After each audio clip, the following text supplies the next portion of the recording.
to sit down and be quiet. The Virginia of 2021 that was 48th in reopening our schools.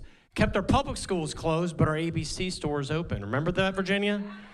The Virginia of 2021 that was dying economically. The Virginia of 2021 that had 8 straight years of more people moving out of the state than moving into the state. That had not happened since Calvin Coolidge was president. I did have a young staffer ask me, boss, who in the world's Calvin Coolidge? So if you don't know, that had not happened in 100 years. Virginia is one of those states that was dying. And then something happened in 2021. Do y'all remember what it was? It's called victory, right? You hired me, you hired Winsome, you hired Glenn, and we went to go work for you, and from day one, we never took any plays off. And folks, the Great Virginia Turnaround happened. It's the most remarkable 4-year turnaround any state has seen in modern American history. For being a state that was 46 in job creation, the top 5, $140 billion of brand new investment in Virginia, greater than the last 4 governors combined. More net new jobs created just this year in the first 6 months than all 4 years under Ralph Northam. By all objective measures, Virginia.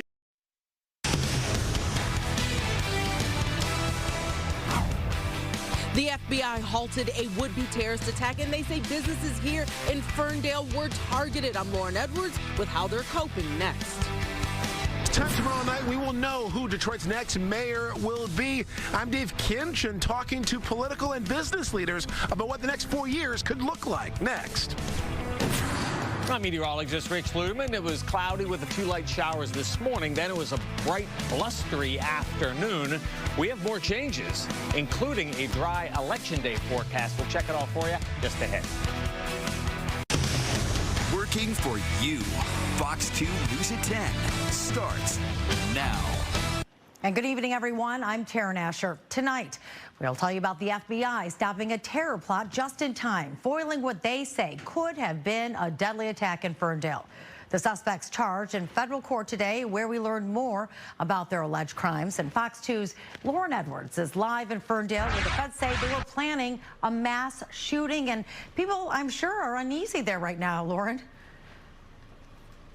You know, we've been here for hours, Taryn, just talking to people, talking to businesses, and they say this news is scary. They're grateful that the FBI stepped in at the nick of time and thwarted it all, but nonetheless, very scary to hear. Take a look at the 2 suspects who went before a judge. Now, these are the images provided by the FBI of Mohamed Ali and Majed Mahmoud at a gun shop Friday. Halloween, the FBI raided homes in Dearborn and Inkster, and they say that 5 people were arrested earlier today. Both Ali and Mahmoud appeared in federal court, charged with conspiring to commit an act of terrorism for allegedly plotting an attack on Ferndale, just outside of Detroit. Criminal complaint reveals that the FBI tracked the group for a year, and it also reveals that the group chatted in encrypted communication, shared ISIS materials, bought high-powered firearms, 1,600 rounds of ammunition, and practiced at a shooting range. And the federal complaint also says that the 2 were in Ferndale as early as recent as September, an area known for its LGBTQ plus community, visiting bars, restaurants, and clubs in the area, especially along Woodward Avenue and 9 Mile. Now, Fox 2 stopped by a few of those places around here. Most did not want to go on camera. Mexcal Mexican Bar and Kitchen says the news was scary to hear, and Ferndale Police Chief, he agreed. It's terrible in general. I'm glad that they stopped it from happening. I mean, you just have people here that want to work, want to come out, want to have a good time. It would have just been terrible. It's scary, and it's definitely going to sit in the back of our minds that, you know, how close we came to perhaps a really tragic incident. And it's, I guess the point to take away is that violent crime visits every community, no matter how small or safe or you think is protected. It's important that members of the community, whether you're visiting a business owner or resident, that you remain vigilant. If you see something, say something. Now, Soho Ferndale provided a statement which reads in part, quote, "It's abhorrent that the LGBTQ plus community would ever be targeted, a community that stands for tolerance, unity, and peace. Soho remains steadfast in our commitment to providing a welcoming, inclusive, and joyful environment for all." And also, we heard from attorney Hussein Bazi, who Fox 2 interviewed on Sunday, and he's had this to say in part, "I do not represent any of the individuals who have been charged in this matter. To the best of my knowledge, all parties involved continue to maintain their innocence. I believe it is important that the public respects the legal process and refrains from making premature judgments of guilt." Now, if you want to get a closer look at the complaint, you could just head to fox2detroit.com, where you can also read both of the statements in full. And coming up on the edge, just how was businesses, how were they tonight? And so far, I'm hearing it's okay, but nonetheless, this news was scary. Reporting live here in Ferndale, Lauren Edwards, Fox 2 News. Well, we saw back in 2016 what happened at the Pulse there in Orlando with the LGBTQ community targeted at that bar. It could happen, but, you know, I'm sure with people there, here, they have to be a little concerned. I mean, these people were, even though they're innocent until proven guilty, caught with plenty of ammunition and AR-15 rifles and a lot of tactical gear, and then caught even on video plotting and planning and practicing. So it does certainly make you take a step back, and I'm sure maybe even want to step up security in some of these places.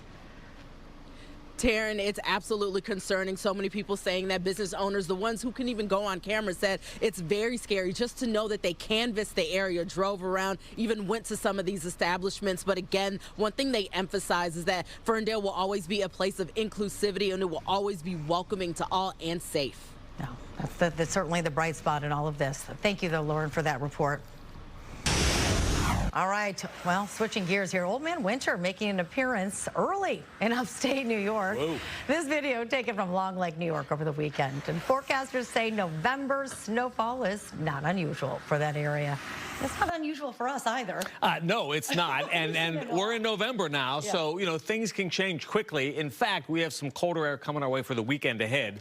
Today was not bad. We had some clouds and showers early this morning with a weak cold front. Now high pressure is building in. That'll yield clear skies for the remainder of tonight. But then our next weather system takes shape at us coming our way Wednesday. For the daytime highs today, we were close to 60 degrees, even with that breeze. 61 Chicago. Not quite as warm up north. Right now, 46 here, 47 Lansing.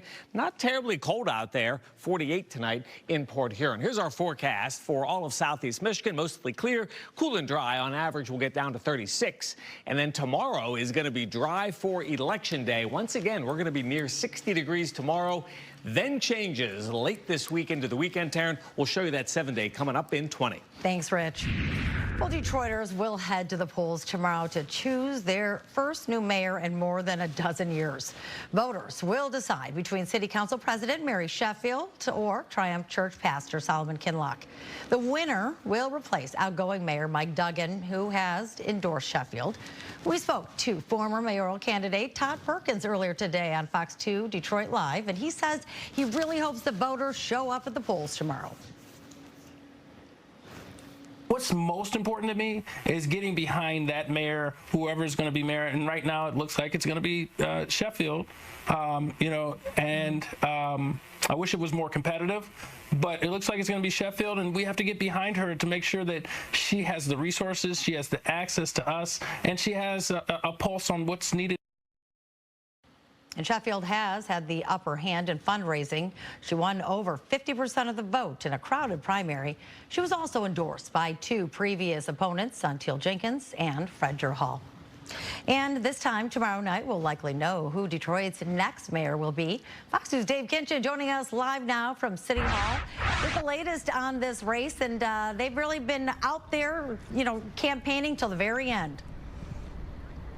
Yeah, there really have been, and I think most people probably know who they're going to vote for. There might be some people who decide at the last minute when they are voting. The main thing, make sure you do exercise your right to vote, but there's a lot of questions about who's going to be around this new mayor, whoever it is, to make sure they've got all the support they need. As you heard Todd Perkins say, let's go to video right now. As you know, of course, City Council President Mary Sheffield is on one side, and on the other, the Reverend Solomon Kinlock Jr. Each has spent the last few months painting their own visions for Detroit's future while continuing to pledge to reduce crime, create jobs, and also boost neighborhood development. We started with 9 candidates. Now Detroiters will choose one of the final 2. Now among those watching will be Detroit's top business and political leaders, of course. We spoke with businessman and entrepreneur Dennis Archer Jr., of course the son of former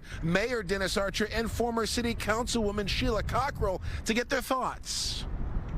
I would submit to you that the best is yet to come. I think the momentum will continue. I think that there will be probably an unprecedented unity as it relates to the business community, working with local community groups, working with the philanthropic community, working with local entrepreneurs to move the city forward. And I think the victor tomorrow will have a tremendous amount of support, and you will see the momentum continue. They've got a strong team of people advising them on the city's finances and what is, what's strong, what needs to be shored up. So there needs to be that strong suite of financial tools. There needs to be a really good collaborative relationship between the mayor and the city council. That is what makes a city actually be able to function in a productive manner. Now, the next thing, of course, is staffing. Whoever the new mayor is, they've got to have their staff around them. And tonight on The Edge, we'll take a look at who might be around this new mayor, how they might also work with city council. I can tell you, having worked for the former mayor of Philadelphia, it is a big job to make sure that you have all the right staffing in place. We'll have that for you tonight on The Edge. Back to you. All right, thanks, Dave. Well, more details emerging in the Halloween weekend terror attack plot. Next, we're talking to a former FBI special agent who led the Joint Terrorism Task Force post 9/11. We'll break down this case with us coming up.